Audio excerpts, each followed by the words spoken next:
All right, so the Los Angeles Lakers just defeated the Miami Heat 102-96. And this series, I can officially say that it's over. Even if the Miami Heat end up winning Game Five, no one's doubting besides maybe Heat fans that the Lakers is going to win this series. This was a very very crucial game because if the Heat would have won this game, then the Lakers only needed they got to win two more games in order for them to win the finals. But I just feel like all the momentum is swinging their way. I think they will take Game Five. Excuse me. I think they will take Game Five. The Heat played very very hard. They played well defensively. But ultimately, what cost the Heat this game was the fact that they just did not shoot the three ball well. Now, they did shoot around 34%, and some people could say, well, that's really, really good. But if you actually watch this game, the Heat did not shoot well in the first half.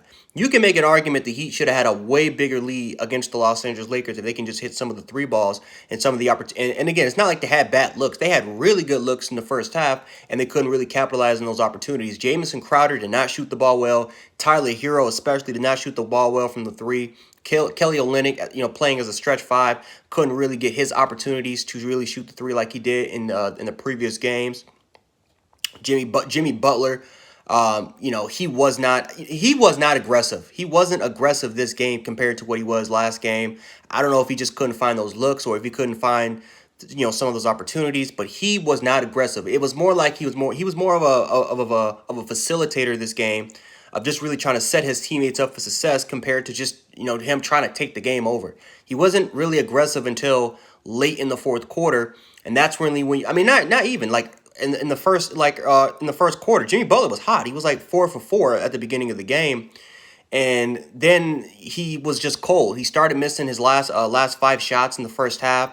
The second half came around. Jimmy Butler once again he just wasn't aggressive. He didn't really get it going until like the fourth quarter, and even in the fourth quarter, he just started missing opportunities, shots, try to drive it, and he just couldn't do it. He had the opportunity, and this ultimately, you can make an argument, sealed the game for the Heat was when he missed that corner three. He missed that corner three, which led to Anthony Davis with the three, and that put the Lakers up by five with 5 minutes left in the game. Cotwell Pope ended up damn near sealing up the game when he drove hard to the basket with that layup, which put the Lakers at seven. I think with less than 3 minutes left to go.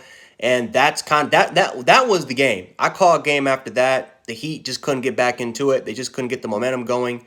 And it sucks because, the Heat, there were times where they were up and there were times where they held that lead, and the Lakers in the second half kind of controlled most of that game. And then the Heat was starting to catch up, especially with that hard ass contested, that shot by with Duncan Robinson, who I thought Duncan Robinson played well tonight. He definitely had a bounce back game compared to some of the other games we seen in the finals. It seems like he's starting to find his stroke, but he hit that tough contested 3-point shot, which the Heat were down by two. And then of course Tyler Hero had that layup, which he hit that tough layup shot, which tied up the game.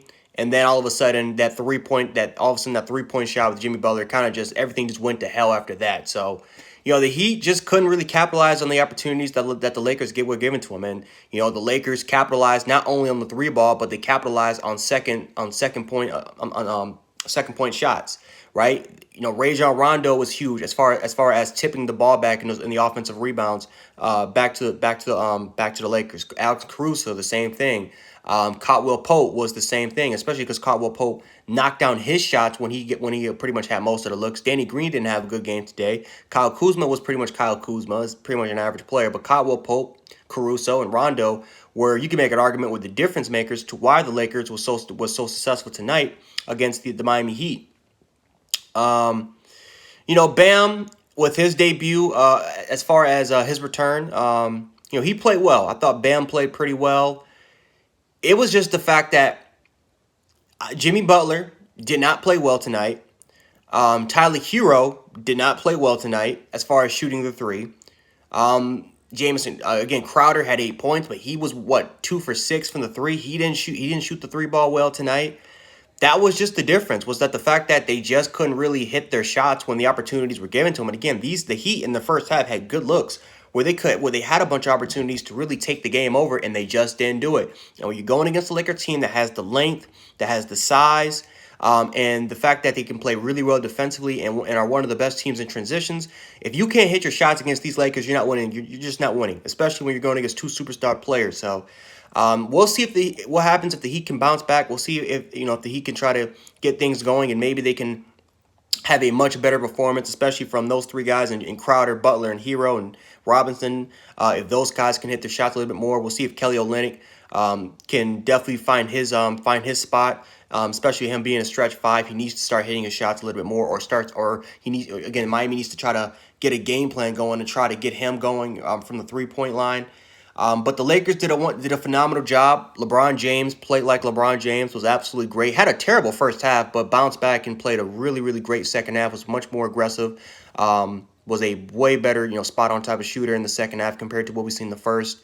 And LeBron James in these Lakers took the game over in the second half. So we'll see what happens in Game 5, which is on Thursday, I believe, or I think Friday, either Thursday or Friday. We'll see what happens Game 5, and we'll see if LeBron James will win his 4th championship or if the Heat can survive and we could potentially go to Game 6. But anyway, Lakers fans, Heat fans, let me know how you guys feel. We could definitely hash this out below the comment section below. But anyway, Jan716, aka Jan Sports. I'm out. Peace.